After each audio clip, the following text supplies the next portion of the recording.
Nagesh करसगे orchid school तथा परिवार की तरफ से मैं सुसलादी आज की इस तासिका में आपका सहर्ष स्वागत करती हूँ। आज मैं आपके सामने कक्षा 6 के लिए बाल राम कथा के अंतर्गत पाठ क्रमांक 7वां जो है सोने का हिरण, यह लेकर प्रस्तुत हुई हूँ। पाठ क्रमांक 7 की ओर बढ़ने से पहले हमने इसके पिछले पाठ में यानी कि पाठ क्रमांक 6 में क्या देखा था, यह जानना काफ़ी ज़रूरी है। तो थोड़ा सा पुनर्अध्ययन करते हैं कि पिछली तासिका में हमने क्या देखा था। पाठ क्रमांक 6 हमारा था दंडक वन में 10 वर्ष। इसमें हमने यह देखा कि भरत पुनः अयोध्या वापस लौट जाता है क्योंकि राम उनके साथ आने के लिए तैयार नहीं होते हैं। राम ने दंडक वन की ओर प्रस्थान किया क्योंकि वह वहां नहीं रहना चाहते थे। अगर वह वहां रह जाते थे तो अनेक लोग उनके पास सलाह मांगने के लिए आते और यह हस्तिनापुर के राजपाठ में हस्तक्षेप करने जैसा हो जाता था। इसीलिए राम जो है वह दंडक वन की ओर अपना प्रस्थान करते हैं। रास्ते में उनकी भेंट जटायु से हो जाती है। राम, लक्ष्मण तथा सीता यह तीनों पंचवटी जाते हैं और पंचवटी में जाने के पश्चात वहीं पर वह अपनी कुटिया बनाते हैं और वहीं पर अपना वास्तव्य करना शुरू कर देते हैं। वह शूर्पणखा आ जाती है। वह राम के सामने विवाह का प्रस्ताव रखती है, परंतु वह उस प्रस्ताव को स्वीकृत नहीं करते हैं। वह लक्ष्मण के सामने यह प्रस्ताव रखती है, वह भी उसे अस्वीकृत करते हैं। राम और लक्ष्मण इन दोनों के बीच शूर्पणखा घूमती रहती है। अंत में शूर्पणखा जो है वह सीता पर झपट पड़ती है कि कारण यह होता है कि सीता के कारण राम उससे विवाह नहीं कर सकते हैं। यह विवाह का प्रस्ताव राम ने ठुकरा दिया। लक्ष्मण जो है वह शूर्पणखा पर वार कर देते हैं और शूर्पणखा के नाक कान काटते हैं। एवं जो खरदूषण है, जो लक्ष्मण और राम को खत्म करने के लिए आते हैं या उनका वध करने के लिए आते हैं, तो उस युद्ध में भी वह क्या करते हैं, खरदूषण का वध कर देते हैं। इस बारे में रावण को सूचना मिलती है और रावण मारीच की मदद मांगता है।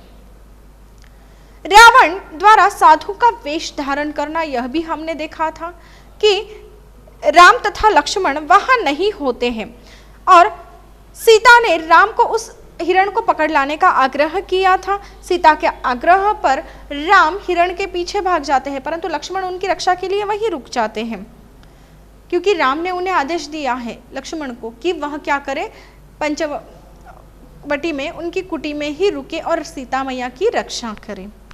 लक्ष्मण ने इस बात को स्वीकार किया और धनुष लेकर वह बाहर ही खड़े रहे। उस समय सीता कुटिया में ही थी। यहाँ तक हमने पिछली तासिका में देखा था। आज हम आगे देखते हैं कि क्या होता है। तो चलो बढ़ते हैं हमारे अगले पाठ की ओर, जिसका नाम है सोने का हिरण। रावण मारीच की मदद लेता है और मारीच की मदद लेने के पश्चात वह क्या करता है, पंचवटी पहुंच जाता है। राम के कुटी से निकलते ही मायावी हिरण कुलाचे भरने लगा। जैसे कि हमने देखा था कि जो मारीच राक्षस है वह क्या करता है, मायावी रूप धारण करता है जो सोने के हिरण के रूप में होता है। तो राम के कुटी से निकलते ही मायावी हिरण क्या करने लगता है, कुलांचे भरने लगता है। मायावी हिरण क्या करने लगता है, कुलांचे भरने लगता है। वह झाड़ियों में लुकता छिपता रहा ताकि राम उसे पकड़ ना पाए। वह राम को कुटी से बहुत दूर ले गया। जैसे ही राम उसे पकड़ने का प्रयास करते, वह भी कूद कूद कर दूर भागा करता। राम किसी भी प्रकार से उस हिरण को नहीं पकड़ पा रहे थे। उनके सारे प्रयास विफल हो रहे थे। अब देखिए, हमने पहले ही यह देखा था या जान लिया था कि रावण के कहने पर या रावण की आज्ञा के अनुसार मारीच उसकी मदद करने के लिए तैयार होता है, परंतु मारीच रावण को राम के बारे में पूर्ण जानकारी देते हैं कि राम से युद्ध में जीत पाना असंभव है। राम की कुटी से निकलते ही यह जो मायावी हिरण है, यानी कि मारीच ने जो मायावी हिरण का रूप लिया था सोने के हिरण का, वह क्या करने लगता है, कुलांचे भरने लगता है। यहाँ राम को कुटी से दूर ले जाना रावण की योजना थी और इसी योजना के कारण यह जो सोने का हिरण जो है, यानी कि जो मायावी हिरण है, जो मारीच राक्षस है, वह क्या करता है, झाड़ियों में लुकता छुपता रहता है, यानी कि वह राम के हाथों नहीं आता है या राम को नजर नहीं आता है। जैसे हम छिपन छिपाई खेलते हैं ना, एक जगह से दूसरी जगह, दूसरी जगह से तीसरी जगह हम छुपते जाते हैं, हम किसी को नजर नहीं आते हैं जल्दी। ठीक उसी प्रकार यहाँ चल रहा था कि यह जो मायावी हिरण है वह झाड़ियों में लुकता छिपता रहा। वह राम को कुटी से काफी दूर लेके गया। यह जो सोने का हिरण है या जो मायावी हिरण है वह क्या करता है, राम को उसकी कुटी से काफी दूर ले जाता है। और जैसे ही राम उसे पकड़ने का प्रयास करते हैं, अब देखिए राम कुटी से बाहर क्यों निकले, क्योंकि सीता ने उस सोने के हिरण की मांग की थी या उसे प्राप्त करने की इच्छा राम के सामने रखी थी, इसलिए राम उस सोने के हिरण को अर्थात मायावी हिरण को पकड़ने के लिए कुटी से बाहर निकले थे। तो जैसे ही वह हिरण झाड़ियों में लुकता छुपता रहा तो राम उसे पकड़ने के लिए अपनी कुटी से काफी दूर आ गए थे। और जैसे ही राम उसे पकड़ने का प्रयास करते या प्रयत्न करते, वह कूद कूद कर दूर भाग जाता था। राम किसी भी प्रकार से उस हिरण को पकड़ नहीं पा रहे थे। अथक प्रयास करने के पश्चात भी वह हिरण राम के पकड़ में नहीं आ रहा था। राम ने जितने भी प्रयास किए, जितने भी प्रयत्न किए कि वह उस हिरण को पकड़ पाए, मायावी हिरण को, वह सारे उनके प्रयत्न, वह सारे प्रयास क्या हो गए, विफल हो गए। अनेक प्रयासों के पश्चात भी वह उस मायावी हिरण को पकड़ नहीं पाए। अब राम ने हिरण को जीवित पकड़ने का विचार छोड़ दिया। प्रथम तो राम के मन में क्या विचार था कि वह इस हिरण को क्या करेंगे, जीवित पकड़ेंगे और अपनी कुटिया में ले जाकर सीता को दे देंगे। परंतु जब वह उस हिरण को पकड़ने में असमर्थ रहते हैं कि अनेक प्रयासों के पश्चात भी वह उस हिरण को पकड़ नहीं पाते हैं, तो अब राम ने क्या किया कि उस हिरण को जीवित पकड़ने का विचार ही छोड़ दिया, क्योंकि अगर वह हिरण जीवित है तो वह राम के हाथों नहीं आएंगे। और अगर राम उसे जीवित रहते हुए पकड़ नहीं पाएंगे तो राम ने क्या किया कि उस हिरण को जीवित पकड़ने का जो विचार है वह विचार ही उन्होंने छोड़ दिया। अब राम ने क्या किया कि जो धनुष्य है उस धनुष्य को उठाया, धनुष्य को उठाकर एक बार उन्होंने क्या किया, एक बाण हिरण पर छोड़ दिया। जैसे ही राम ने बाण हिरण पर छोड़ दिया, बाण लगते ही हिरण गिर पड़ा और मारीच अपने असली रूप में आ गया। अब देखिए मायावी हिरण, सोने का जो हिरण था, यह मारीच राक्षस जो है, इस मारीच राक्षस का रूप था, मायावी रूप। जैसे कि हमने पहले भी देखा है, ताड़का वन के बारे में हमने जाना था हमारे पाठ में। तो ताड़का राक्षसी के यहाँ पुत्र है मारीच और सुबाहु। जबकि सुबाहु की मृत्यु हो गई और मारीच वहां से भाग निकला तो वह बच गया। तो यही मारीच पुनः क्या करता है, रावण के कहने में आकर वह राम से भिड़ पड़ता है, क्योंकि रावण सीता हरण करना चाहते थे। प्रथम तो मारीच ने रावण की मदद करने से इनकार कर दिया, परंतु अंत में रावण के सामने उसकी एक न चली तो उसे रावण की मदद करनी ही पड़ी। और रावण की मदद करने के लिए मारीच ने क्या किया था, मायावी रूप धारण कर लिया था। जो मायावी रूप क्या था, सोने का हिरण। अब जैसे ही राम ने बाण निकाला और धनुष उठाया, बाण छोड़ा, वह बाण जाकर सीधा किसे लगा, हिरण को लगा। किसे लगा, हिरण को लगा। और बाण लगते ही यह जो हिरण है वह आहत हो गया, जख्मी हो गया और जख्मी होकर वह जमीन पर गिर पड़ा। जैसे ही यह हिरण जख्मी होकर जमीन पर गिर पड़ता है, वह अपने असली रूप में आ जाता है। मायावी रूप उसका बदल जाता है और वह अपने असली रूप में आ जाता है। जब यह मायावी हिरण अपने असली रूप में आ जाता है तो वह कौन होता है बच्चों? मारीच होता है, मारीच राक्षस होता है। माया से उसने अपना रूप ही नहीं बल्कि अपनी आवाज भी राम जैसे बना ली थी। देखिए यह मारीच राक्षस कितना बड़ा मायावी है कि इसने केवल अपना रूप ही नहीं बदला, अपनी आवाज भी बदल ली। रूप तो इसने किसका धारण कर लिया? सोने के हिरण का। और आवाज किसकी धारण कर ली? राम की। तो इस मायावी राक्षस ने केवल अपना रूप ही नहीं बदला बल्कि इसने अपनी आवाज भी बदली, और इसने अपनी आवाज बदल के किसके जैसे कर ली? राम जैसे बना ली। जैसे राम की आवाज थी ना, वैसे ही हुबहूब इस मारीच ने अपनी आवाज बना ली थी।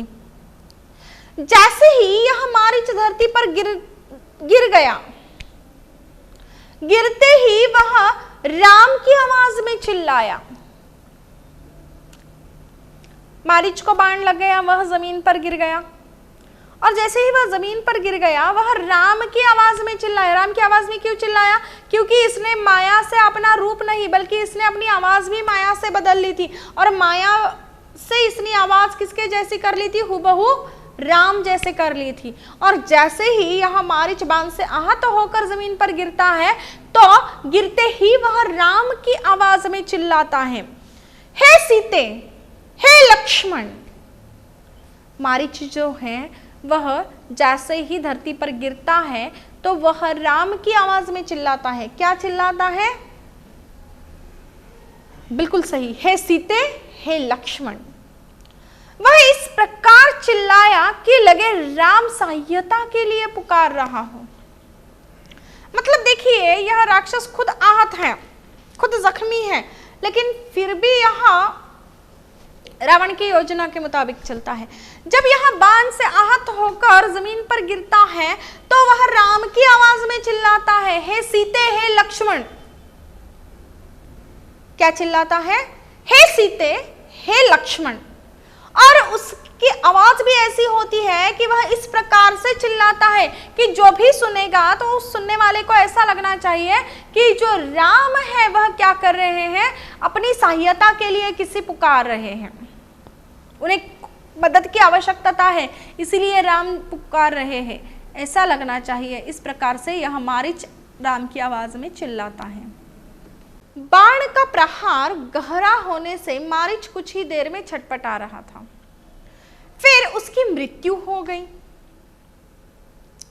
बाण का जो प्रहार है वह काफी गहरा था, और इसी कारण प्रहार गहरा होने से मारीच जो है वह कुछ देर तक झटपटाता रहा, परंतु अंत में क्या हो गया कि उसकी छटपटाहट थम सी गई, उसकी मृत्यु हो गई। मारीच की पुकार सुनते ही राम मायावी मारीच की चाल को समझ गए। मारीच मरते समय राम की आवाज में जो चिल्लाया कि हे सीते, हे लक्ष्मण, यह मारीच की पुकार सुनते ही जो राम होते हैं वह राम इस मायावी मारीच की जो चाल है उस चाल को समझ लेते हैं, उसकी योजना को समझ लेते हैं।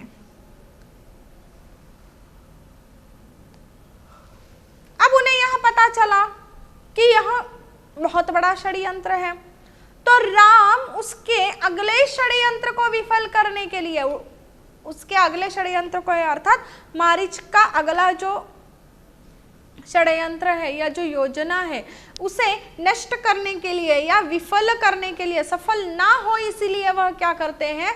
जल्द से जल्द अपनी कुटिया की ओर निकलते हैं। वह अपनी कुटिया में पहुंचना चाहते हैं ताकि वहां कुछ गलत ना हो जाए। तो जो राम है वह क्या करते हैं कि मारीच का जो अगला षड्यंत्र है वह सफल ना हो, वह विफल हो, इसी कारण वह जल्द से जल्द उनकी जो कुटिया उन्होंने बनाई थी पंचवटी में, उस कुटिया में पहुंचना चाहते थे।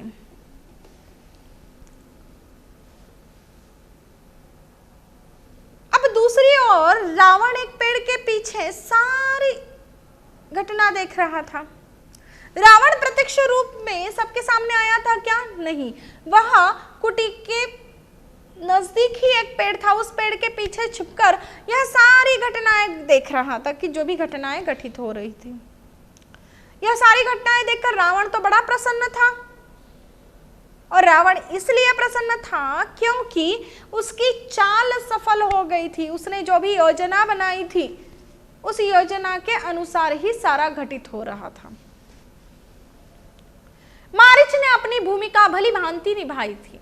मारीच ने अपने प्राण गंवाए, परंतु प्राण गंवाए लेकिन उसने रावण की जो आज्ञा थी वह आज्ञा मान ली, और मारीच ने उसकी जो भूमिका थी या रावण ने उसे जो भी कार्य बताया था उस कार्य को, उस भूमिका को उसने भले भांति निभाया था, पूर्ण किया था। अभी तक तो वह चाहता था वैसे ही हुआ था, यानी कि अब तक तो रावण की इच्छा जो थी उसी अनुसार सारी घटनाएं घटित हो रही थी। उसे राक्षस अकंपन की बात याद आई। सीता हरण से राम निशक्त हो जाएंगे।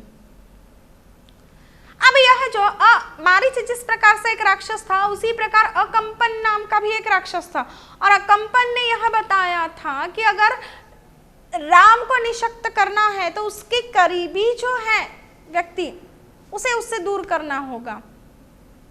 तो रावण को यह बात याद आती है कि अकंपन राक्षस जो है उसने बताया था कि सीता हरण से क्या हो सकता है, राम निशक्त हो सकते हैं, यानी कि राम पूरे टूट जाएंगे। किस बात से टूट जाएंगे? जब वह सीता हरण करेंगे। मारीच की आवाज सीता और लक्ष्मण दोनों ने सुनी। लक्ष्मण उसका रहस्य समझ गए, किंतु सीता आवाज सुनकर बहुत घबरा गई।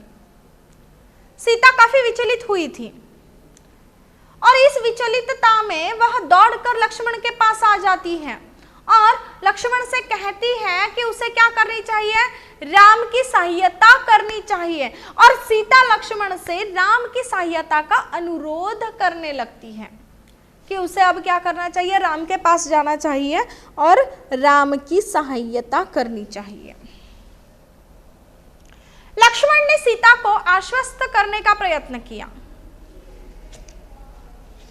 अब सीता जो है उसके मन में काफी सारे प्रश्न उठे थे कि उसने राम की आवाज सुनी थी और उसे ऐसा लग रहा था कि राम किसी मुसीबत में है और उन्हें सहायता की आवश्यकता है। इसीलिए सीता जब यह आवाज सुनती है तो वह काफी घबरा जाती है, विचलित हो जाती है, और वह दौड़कर किसके पास आ जाती है बच्चों? लक्ष्मण के पास आ जाती है। और जैसे ही सीता दौड़कर लक्ष्मण के पास आती है तो वह सारी बात लक्ष्मण से कहती है, और वह कहती है कि उसे क्या करना चाहिए, उसे अर्थात लक्ष्मण को राम की सहायता करनी चाहिए। और सीता यहीं पर लक्ष्मण को अनुरोध करती है कि लक्ष्मण को जाकर क्या करना चाहिए, राम की सहायता करनी चाहिए। लक्ष्मण ने सीता को आश्वस्त करने का काफी सारा प्रयत्न किया, परंतु सीता जो है वह लक्ष्मण की बात को नहीं समझ पा रही थी, लक्ष्मण की बात को वह नहीं जान पा रही थी। क्यों ऐसा? क्योंकि उसे ऐसा लग रहा था कि राम किसी बहुत बड़ी समस्या में है, बहुत बड़े संकट में फंसे हुए, तो लक्ष्मण को यहाँ वक्त नहीं गंवाना चाहिए, बल्कि क्या करना चाहिए, राम के पास जाना चाहिए उनकी सहायता के लिए। इसीलिए लक्ष्मण ने सीता को आश्वस्त करने का काफी प्रयास किया, परंतु उसका कुछ उपयोग नहीं होता है। उन्होंने आश्वस्त करते हुए सीता को समझाया कि यह सब मायावी राक्षसों की चाल है, आप चिंता न करें, भैया राम का कोई कुछ नहीं बिगाड़ सकता। लक्ष्मण जो है वह आश्वस्त करते हैं सीता को, और आश्वस्त करते हुए वह सीता को समझाते हैं कि यह सारा क्या है, माया जाल है। आपने जो भी आवाज सुनी है या आपको जो लगता है कि राम किसी मुसीबत में है या उन्हें सहायता की आवश्यकता है, यह सब क्या है, मायावी राक्षसों की चाल है। तो लक्ष्मण सीता से चिंता न करे ऐसा कहता है, या अनुरोध करते हैं कि चिंता न करे सीता राम की। और आगे चलकर लक्ष्मण सीता से यह भी कहते हैं कि भैया राम जो है उनका कोई कुछ नहीं बिगाड़ सकता, क्योंकि वह स्वयं शक्तिशाली है, बलशाली है, पराक्रमी है, वीर पुरुष है। परंतु इतना सब कुछ लक्ष्मण के समझाने के बाद भी सीता समझ नहीं पाती और वह बार बार अनुरोध कर रही थी लक्ष्मण को कि उसे राम की सहायता के लिए जाना चाहिए। अंत में सीता लक्ष्मण पर क्रोधित हो गई और लक्ष्मण को राम की सहायता के लिए न जाना लक्ष्मण का षड्यंत्र है, ऐसे कहा उसने। जबकि सीता ने ऐसे कहा कि यह लक्ष्मण का षड्यंत्र है, तो इस बात से सीता के लक्ष्मण को काफी बुरा लगा, उसका मन आहत हो गया, दुखी हो गया वो। और लक्ष्मण ने सीता को समझाया कि खर दूषण के मारे जाने के कारण राक्षस क्या हो चुके हैं, बौखला गए हैं। राक्षस क्या हो गए हैं, बौखला गए हैं, अर्थात विचलित हो गए हैं। आप उनकी चाल में न आए। सीता को लक्ष्मण की बातें सही नहीं लगी। लक्ष्मण सीता को बार बार यह समझा रहा था कि आप राक्षसों की चाल में न आए, आप मत फंसिए, परंतु सीता को लक्ष्मण की कोई बात सही नहीं लगती है। उसे लगता है कि लक्ष्मण को अब क्या करना चाहिए, राम की सहायता के लिए जाना चाहिए, यहाँ वक्त नहीं गंवाना चाहिए।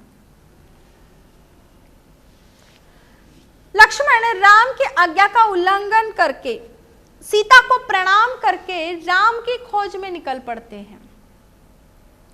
लक्ष्मण के जाते ही रावण के तपस्वी का रूप धारण कर लिया। अब देखिए लक्ष्मण सीता के सामने हतबल हो जाता है और वह राम की आज्ञा का उल्लंघन करता है। राम ने क्या आज्ञा दी थी लक्ष्मण को कि वह कुटी में ही रहेगा और वह सीता की रक्षा करेगा, परंतु राम की इस आज्ञा का उल्लंघन लक्ष्मण करता है और सीता को प्रणाम करके वह राम की खोज में निकल पड़ता है कि वह राम की सहायता करेगा। और लक्ष्मण के जाते ही यह जो रावण है, यह रावण क्या करता है, तपस्वी का रूप धारण कर लेता है। किसका रूप धारण कर लेता है, तपस्वी का। और तपस्वी का रूप धारण करने के पश्चात वह तपस्वियों की तरह वस्त्र पहना है उसने। किसने, रावण ने। जटाजूट धारण कर लिया है, किसने, रावण ने। मतलब पूरा इसने तपस्वियों का वेश धारण कर लिया है रावण ने। और सीता ने उसे अर्थात रावण को साधु समझकर उसका स्वागत कर लिया। सीता इस माया को नहीं समझ पाई और रावण को देखते ही उसे ऐसे लगा कि कोई साधु उसके द्वार आए हैं, इसलिए सीता ने क्या किया, रावण को साधु समझकर उसका स्वागत कर लिया।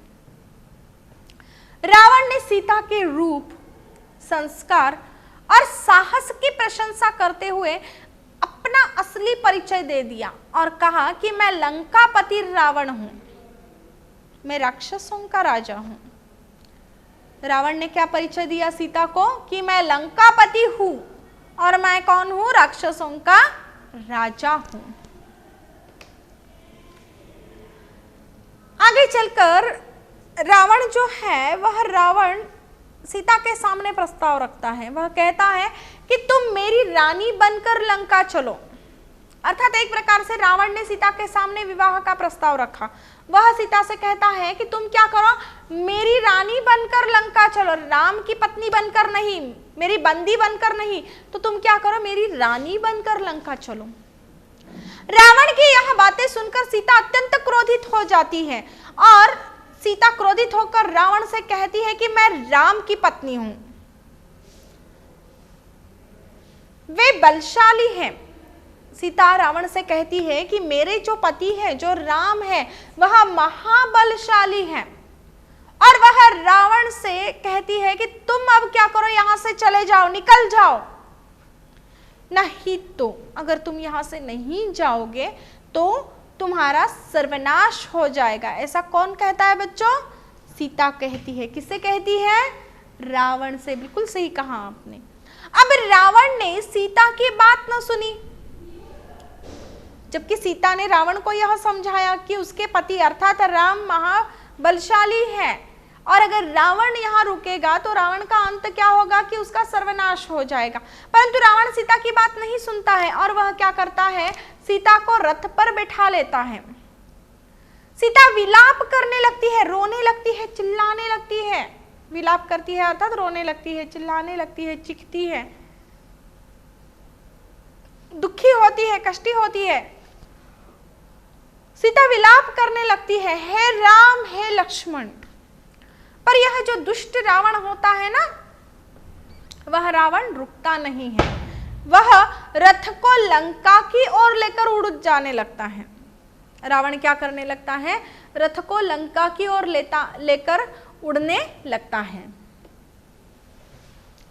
रावण का रथ लंका की ओर जा रहा था, तो मार्ग में सीता जो होती है, मार्ग में अर्थात रास्ते में, पेड़ पौधों को, पशु पक्षियों को, पर्वतों को, नदियों से, इन सब से सीता कहती जा रही थी कि कोई क्या करो, राम को यह बता दो, अर्थात मेरे पति को यह बता दो कि रावण ने उसका हरण कर लिया है।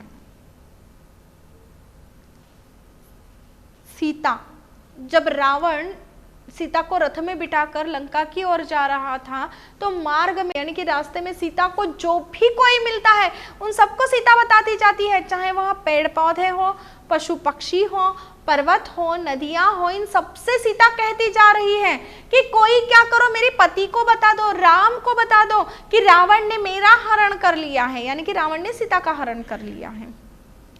उसी वक्त गिद्धराज जटायु ने सीता का विलाप सुना। उसने ऊंची उड़ान भरकर रावण के रथ पर हमला कर दिया, क्योंकि जटायु ने राम से वचन दिया था कि वह उसके पिता के मित्र हैं और वह सीता की रक्षा करेंगे। तो यह जो गिद्धराज जटायु है, इन्होंने क्या किया, सीता का विलाप सुना था और वह विलाप सुनते ही ऊंची उड़ान भरकर रावण के रथ पर उसने हमला कर दिया। किसने? गिद्धराज जटायु ने। अब गिद्धराज जटायु बूढ़े हो चुके थे, तो बूढ़े गिद्धराज जटायु ने रावण के रथ को क्षत विक्षत कर डाला और रावण को भी उन्होंने क्या किया, घायल कर दिया। रावण को भी उन्होंने क्या कर दिया, घायल कर दिया।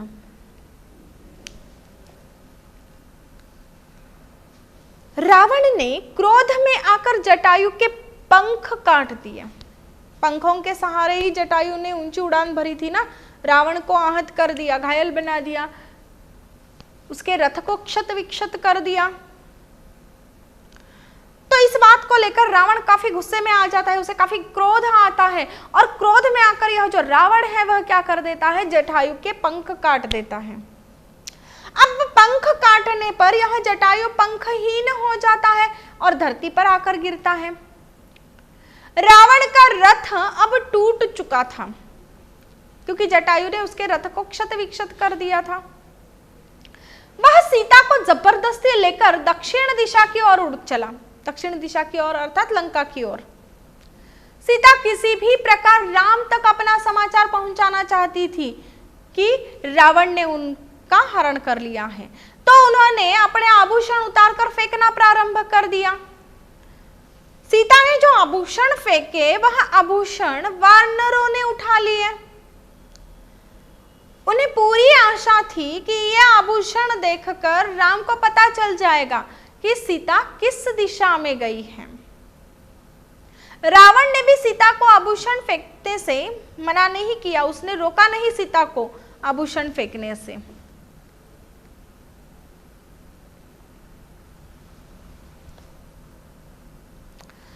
रावण लंका पहुंचकर अपने धन, वैभव, इन सबसे सीता को प्रभावित करना चाहता था। उसे ऐसा लगता था कि सीता उसकी रानी बने, परंतु उसने सीता को राक्षसियों की निगरानी में अंतपुर में रखा। सीता से कहा कि मैं तुम्हें 1 वर्ष का समय देता हूं, तुम मेरी रानी बनोगी या विलाप करके जीवन बिताओगी। अब देखिए, रावण ने यहाँ सीता के सामने 2 पर्याय रखे, एक तो उसको रावण की रानी बन के जीवन व्यतीत करना है, नहीं तो राम के वियोग में विलाप करते हुए अपना जीवन बिताना है। सीता बार बार रावण को धिक्कारती रही, क्योंकि सीता रावण को स्वीकार नहीं करना चाहती थी।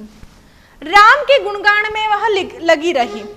अब राम के विषय में सुनकर रावण को अत्यंत क्रोध आता था। रावण चिंतित भी था। रावण ने तत्काल अपने सबसे बलिष्ठ 8 राक्षसों को बुलाया और उन्हें पंचवटी भेज दिया। रावण ने राक्षसों को पंचवटी जाने के लिए कहा और राम लक्ष्मण को मौका मिलते ही मार डालने का आदेश दिया। रावण ने